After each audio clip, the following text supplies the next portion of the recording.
April 16, 1944, 27,000 feet over the English Channel. Wind screamed along the aluminum skin of the fighter as it cut a silver path through cloud and cold. Below, the channel shifted like dark glass. Above, the sky thinned into a pale, merciless blue. Inside the cockpit, breath became frost. Every vibration of the airframe traveled into the pilot's bones. The engine temperature needle crept upward. It should not have been climbing at this altitude. Not at this throttle. Not this fast. The pilot's gloved hand tightened on the stick. He listened to the roar in front of him, the deep mechanical thunder that carried the weight of his life and the lives of the bombers drifting behind him in loose formation. Somewhere beyond the clouds, German interceptors were climbing. Somewhere beneath the cowling, metal was being pushed beyond every known limit. And yet, the engine held. That single, stubborn endurance, high above the English Channel, was the surface ripple of a secret forged far below the ground 2 years earlier. A secret that would never appear in official records. A secret that began not in the sky, but in a locked room beneath a factory that did not officially exist. If stories like this still matter in a world that moves too fast to look back, subscribe to WW2 Frontline Legends and tell us where you're watching from around the world. Every comment keeps these forgotten moments alive. 2 years earlier, in wartime Detroit, night pressed against the windows of the Packard aircraft engine plant like a living thing. Inside, the thunder never stopped. Steel slammed into steel. Steam hissed through valves. Shadows leapt across concrete walls under the swing of industrial lamps. Men moved in practiced silence, working assembly lines that stretched like endless arteries through the factory's core. On those lines, hundreds of engines took shape every week. Each one was a copy and a transformation of the British design known as the Rolls-Royce Merlin. In British skies, it had already earned a reputation. In American hands, it was being pushed toward something far more extreme. The work belonged to the engineers of the Packard Motor Car Company, men who had once built luxury cars and now built war. Their task was not simply to replicate. It was to refine, standardize, and mass-produce an engine that had been born in peacetime precision and dragged into global conflict. The margins were thin, tolerances microscopic. Any deviation meant failure, and failure at 30,000 feet meant a pilot would never come home. At first, the problems arrived quietly. Cracked supercharger housings, warped exhaust manifolds, hairline fractures that appeared only after hours of sustained full throttle. Each failure was logged. Each solution was tested. But every improvement brought new strain. The engine could be made faster. It could be made stronger. It could not, at least by known science, be made to endure everything the war now demanded from it. Then the failures turned violent.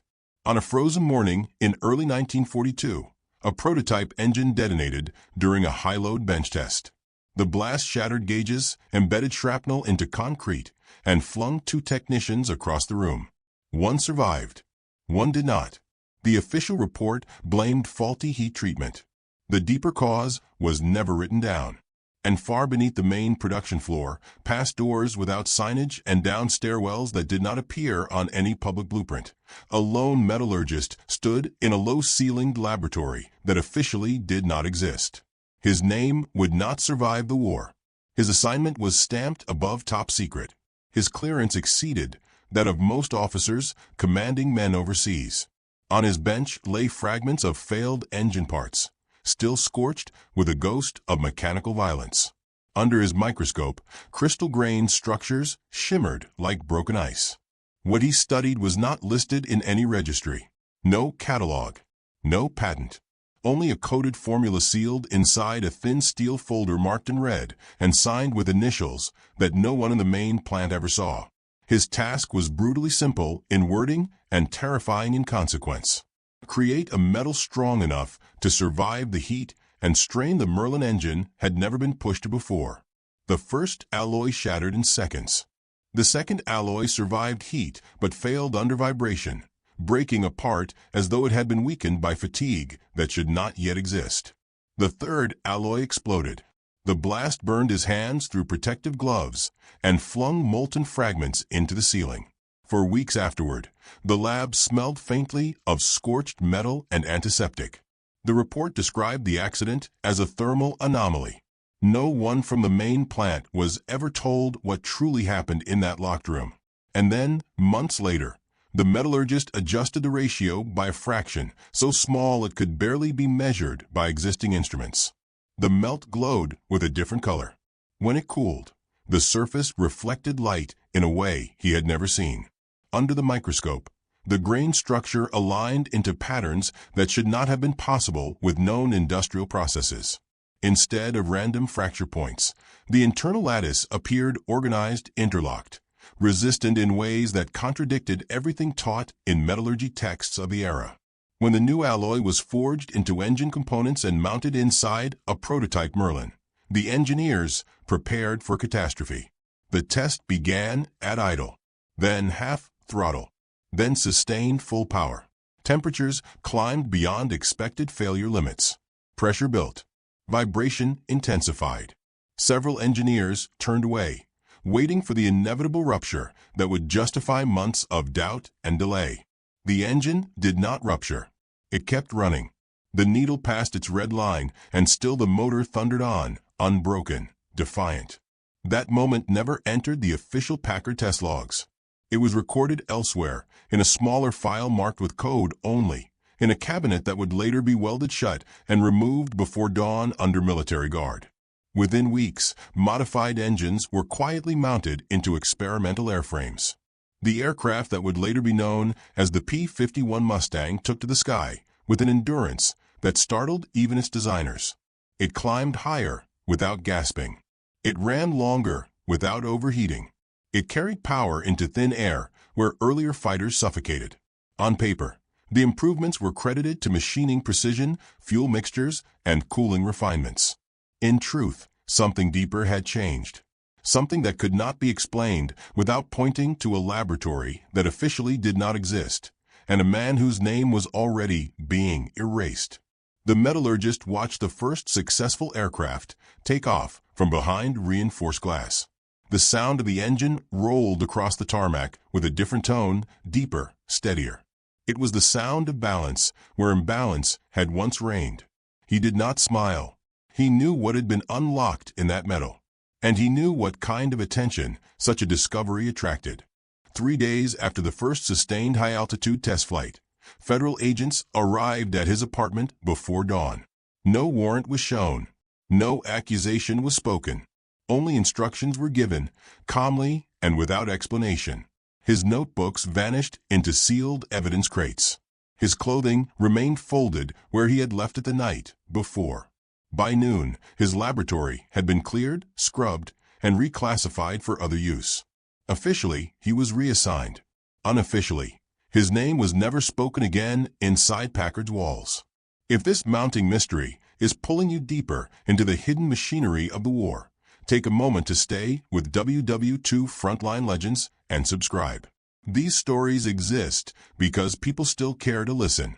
On the production floor above, engines continued to roll off the line, now quietly incorporating a metal that no one in the main plant could publicly identify. The success rate rose. Failure reports dropped. Pilots overseas began to report a strange new pattern. Engines that refused to overheat, fighters that could chase the enemy all the way to the edge of the sky and still return home. But the cost of those improvements remained buried beneath concrete and classification. High above the English Channel in April 1944, as that P-51 held its line against freezing wind and thinning oxygen, the pilot could not know whose hands had truly shaped the strength inside his engine. He only knew that when the throttle was pushed past what the gauges declared safe, the aircraft answered anyway. And somewhere far behind him, in a factory that had already shifted to its next pressing crisis, the silence surrounding one man's disappearance had become part of the machinery of war. The sky ahead darkened with the promise of combat, and the secret inside the engine had not yet revealed the full price of its existence. The aircraft skimmed the edge of German airspace at an altitude no escort fighter had ever been able to hold for long. Vapor streamed from exhaust stacks like pale ghosts. Below, the bomber formation pressed forward in slow, patient rows. Above, the sun burned cold and distant. The P-51's engine ran past the limits printed on every safety chart in every engineering handbook in America. It did not fail. Weeks earlier in Detroit, the same unnatural endurance had silenced an entire test chamber. The modified engine had been mounted to a reinforced cradle of steel beams. Gauges had been triple-checked. Fire suppression crews stood ready behind blast shields.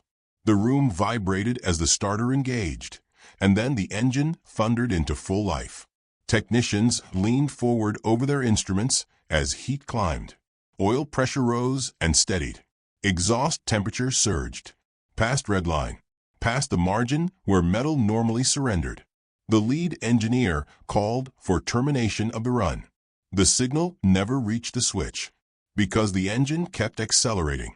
5 minutes passed, then 10. At 15 minutes of sustained full throttle, the vibration that should have torn fasteners loose had not appeared. No microfractures bloomed across inspection ports. No thermal runaway ignited. The metal inside the engine behaved as if it were immune to failure. That was the moment the first truly dangerous thought crossed the room. They had changed something far more fundamental than performance. They had altered the rules. If stories of hidden breakthroughs and forgotten hands behind history matter to you, stay with WW2 Frontline Legends and make sure you are subscribed so you don't miss what comes next. Production did not stop for celebration. There were no speeches, no photographs. Engines fitted with the new internal components were simply marked with revised part codes and moved quietly into the growing stream of shipments bound for airfields in Britain. Pilots never heard the word alloy. They only felt the difference when the throttle was opened and the aircraft climbed without protest. By late 1943, whispers began spreading through Allied aircrew mess halls. The new Mustangs ran cooler. They climbed higher. They could stay with the bombers all the way to targets that had once been suicide to escort. On paper, the explanation remained mechanical. New machining tolerances, fuel optimization, improved cooling jackets. Every official explanation fit neatly inside known science. And yet, inside sealed Packard files, engineers stared at metallurgical analyses that did not. Tests showed heat behavior curves that should not intersect that way. Stress limits that bent instead of breaking.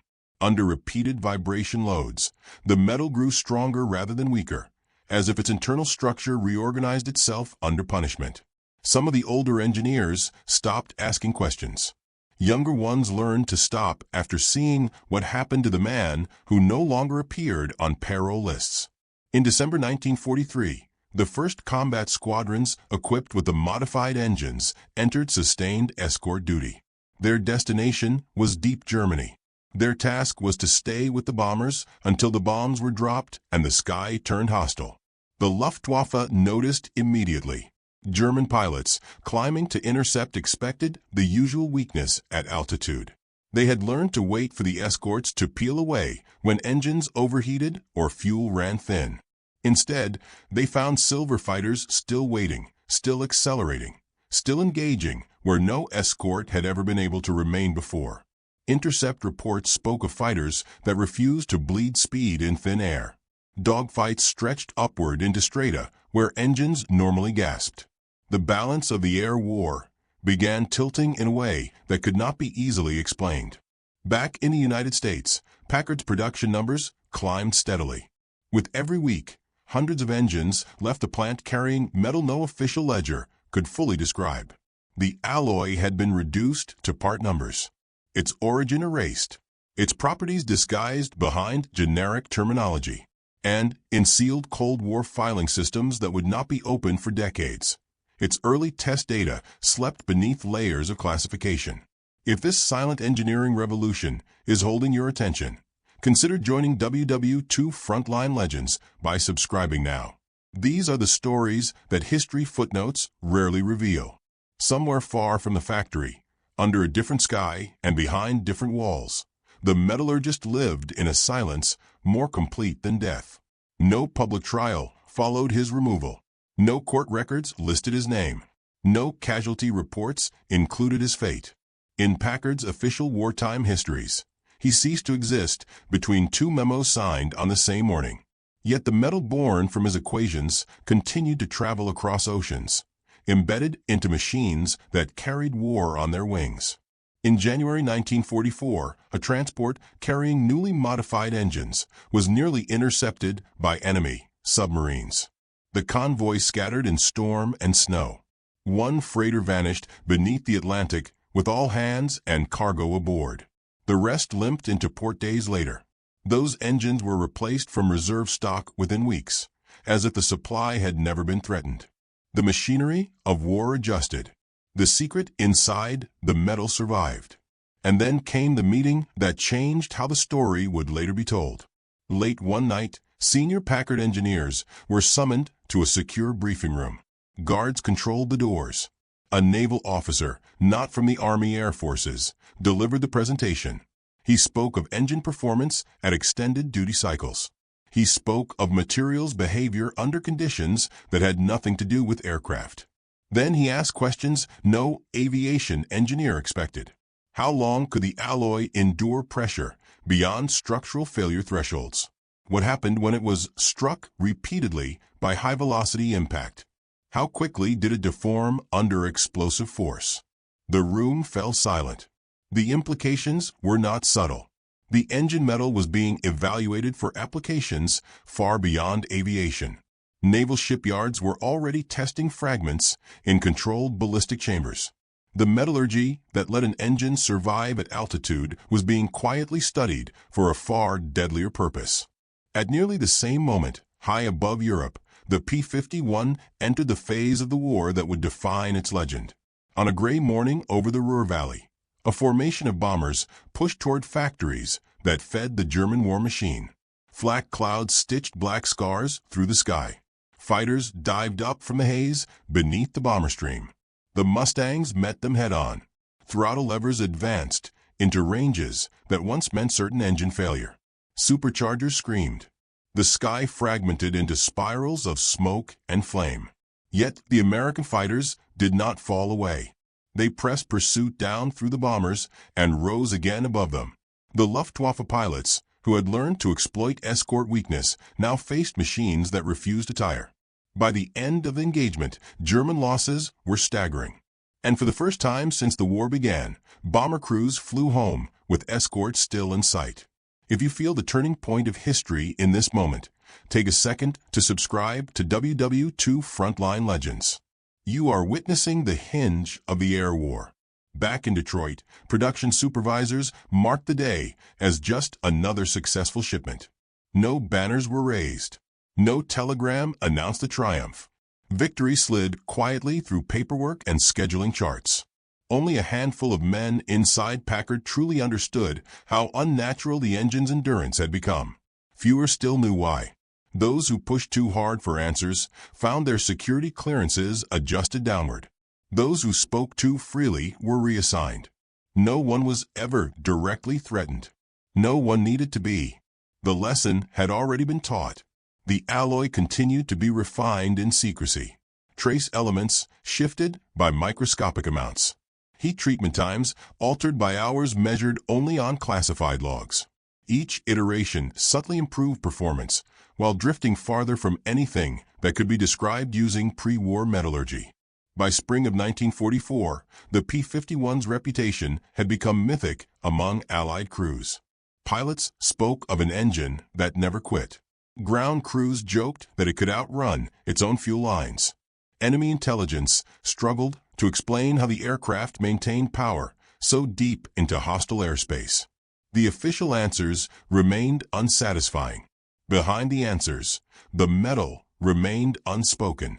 Then, in a Cold War lab years later, a young technician would place one of those early engine components beneath a more advanced microscope and feel the first quiet shock ripple through his understanding. He would see crystalline alignments matching experiments that, according to every accepted timeline, should not have existed when that part was forged. That discovery would be sealed, and the file would disappear again.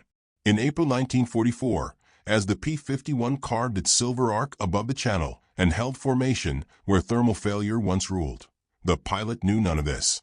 He felt only the steady pull of power through his aircraft, the calm where fear should have lived, the strange confidence born from an engine that refused to betray him. He did not know whose hands had sacrificed themselves to give him that confidence. He did not know what questions naval officers were asking behind sealed doors. He only knew that the sky ahead was filling with enemy aircraft, and that his engine, against every rule it should have obeyed, was ready to fight again. The war did not end the way secrets end. It ended the way wars always did, with surrender papers signed beneath tired flags, with cities reduced to ghosts of brick and bone, with pilots stepping down from cockpits that had carried them farther than anyone once believed possible. The P-51 returned from the European sky as a champion of air superiority, its long silver wings etched into history as the guardian of the bomber's dreams. Publicly, the triumph was mechanical. The story told of engineering brilliance, production discipline, fuel efficiency, and superior design. Textbooks praised machining tolerances. Museums displayed engines behind glass. Plaques credited innovation. Nowhere did they credit the alloy. Nowhere did they mention the man who first bent metal into defiance of known limits. In the months after the guns fell silent, Packard shifted back toward civilian production. Assembly lines were retooled. Military contracts winded down.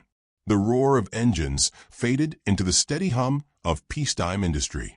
Wartime files were boxed. Storage vaults were sealed. And far from Detroit, inside a secure naval research facility whose name would never appear on public maps, early fragments of the P-51's engine were delivered in unmarked crates. The testing that followed had nothing to do with flight. Ballistic chambers measured penetration resistance. High-pressure rigs exposed the metal to stresses that mimicked impact rather than altitude. Explosive charges detonated against alloy plates under controlled vacuum conditions. Each test pushed beyond the boundaries of aviation engineering and into the brutal arithmetic of naval warfare. The results unsettled everyone who read them. The alloy absorbed force that should have fractured it. It redistributed stress in patterns never observed in conventional steels. Under temperatures that mimicked the instant of impact, its internal structure rearranged rather than collapsed. It behaved less like a brittle metal and more like a living lattice, shifting, compensating, refusing to fail in any predictable way. Naval analysts asked questions that would never be written into aircraft histories. What would happen if this metal were used where shells struck instead of pistons turned? Could it be scaled to ship armor? Could it survive the concentrated force of armor-piercing impact at thousands of feet per second? The files moved from aviation classification to naval classification without ceremony. The answers disappeared behind a deeper layer of seals. In the civilian world, the metallurgist remained a blank space where a life should have been. No obituary surfaced. No discharge papers were found. No body was ever officially recorded. His apartment lease quietly expired. His university records were archived without annotation. His colleagues learned to speak of him only in past tense and only in whispers. For decades, nothing connected his vanished name to the machines that had rewritten the war in the sky. Then came the Cold War. In the late 1950s, with jet aircraft pushing the boundaries of heat and speed into realms the piston engine could never reach, a new generation of scientists unsealed selected wartime materials for reevaluation. Among them were components pulled from early production P-51 engines.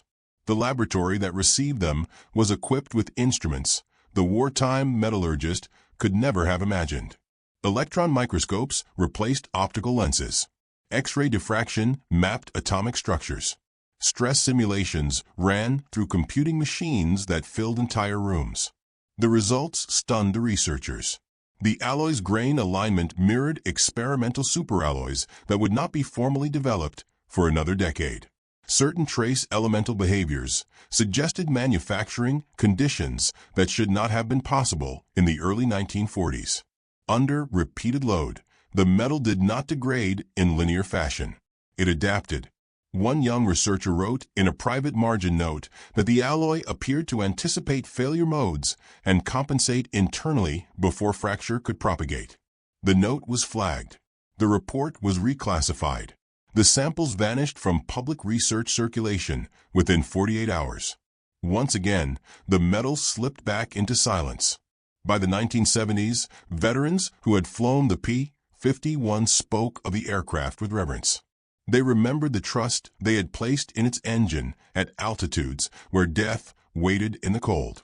They remembered escorting bombers across the heart of a continent that once devoured unprotected wings. They spoke of a machine that never seemed to tire. None of them knew why. Historians debated manufacturing tactics, logistics, and strategy. Engineers published papers on fuel mixtures and aerodynamic refinements. Museums polished aluminum skins for display. The alloy did not appear in textbooks. It did not appear in exhibits. It did not appear in the public imagination at all. Yet in sealed naval facilities, documents tracking its behavior under armored impact continued to circulate under ever-changing classification labels. Some tests ended in failure. Others hinted at survivability curves that challenged accepted thresholds. Each generation of analysts added its own layer of interpretation, and then added its own layer of secrecy. By the time digital archiving arrived, the earliest records had already been copied forward into systems that required no paper trail. The origins remained missing, as if someone had intentionally cut the root from the tree of evidence.